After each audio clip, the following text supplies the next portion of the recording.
Okay, 30 days of my 3 tomatoes here. Got big beef. Got some leaves, flowers. A little tomato right there. You can see it. Got a little bit of recycled green onion. And then over here, next up is the early girl. This one's a little taller, actually pretty thriving. Um, let's see. Got flowers. I don't know, got any tomatoes on there yet, but companion planting. Got the peony. Thanks, Leanne, for letting me know. Over here, I got some basil that I got from when I ordered for to go. Oh, there goes some tomatoes right there.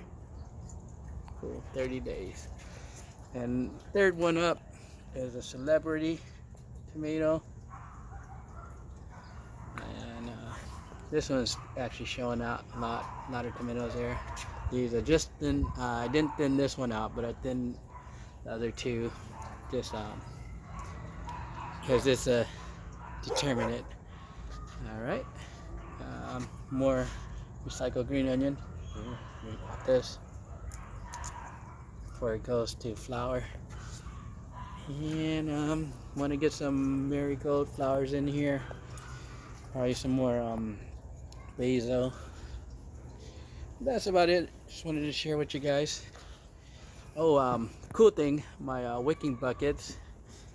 I would say in this past 30 days, I've only had to refill it, and there was barely adding any water. I guess because it's still new, but only 3 times. So that's pretty cool. And even right now, I haven't refilled. So okay, these are from Costco, 3-pack.